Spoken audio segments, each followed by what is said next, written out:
नमस्कार शेतकरी बंधूंनो, मी संदीप जाधव पाटील बनाना हाऊसमध्ये तुमचं सर्वांचं स्वागत करतोय। हा केळीचा घड हे शेतकरी जे आहेत ते आहेत विलास एकनाथ पाटील, गाव मामाचा मोहिदा, तालुका शहादा आणि जिल्हा आहे नंदुरबार। एकूण रोपांची संख्या किती आपली? 4000 रोपांची संख्या आहे। एक साधारणतः 7-7.5 महिने पूर्ण होतात ते। तर इथली तुमची बेसिक माहिती पूर्ण द्या की, म्हणजे काय तुमचं नाव आणि इथला पत्ता सांगा सगळा। विलास एकनाथ पाटील, तालुका शहादा, गाव मामाचे मोहिदा, जिल्हा नंदुरबार। विलास काका, तुमच्याकडे सगळं क्षेत्र किती आहे? 5 एकर। बर, त्यामध्ये आजच्या घडीला 3 एकर। कुठली कुठली पिकं आहेत त्याच्यात 2 एकर कपाशी होती आणि 3 एकर केळी आहे। 3 एकर केळी एवढंच आहे आता चालूला। हे जे केळीचं क्षेत्र आहे ह्याच्यामध्ये पूर्वी काय होतं आणि कशी कशी जमीन तयार केली सांगायचं।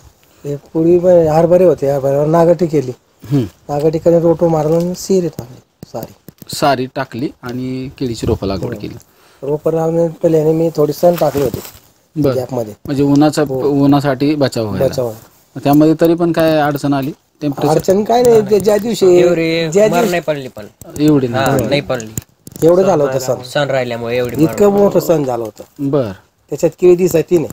बर, पण त्याच्या आजूबाजूचा भाग थोडा कापून घेतला, आणखी थोडा दिवस मग मधला भाग जो होता तो कापून मग त्याच्या सारी होती, सारीमध्ये ठेवून त्याच्यावर माती वाळून दिली। बरं, आणि मग त्यावेळेस मोकळं पाणी दिलं का ड्रिप चालू? ड्रिपच चालू होती। ड्रिपच चालू मोकळं पाणी नाही, तरी पण वाचलं, बचाव झाला। एक जनरली ह्या क्षेत्राला काय शेणखताचा वापर केलाय? नाही, काही म्हणजे काय कारण, म्हणजे न करण्यापाठीमागं?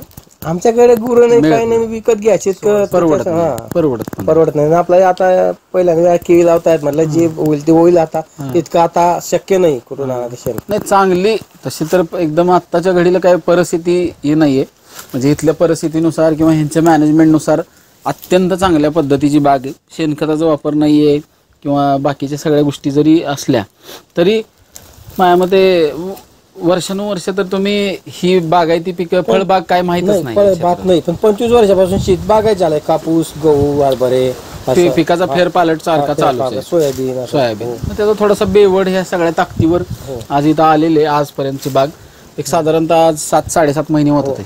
तर रासायनिक खतांचे डोसेस किती दिले? 4 वेळा दिले आतापर्यंत।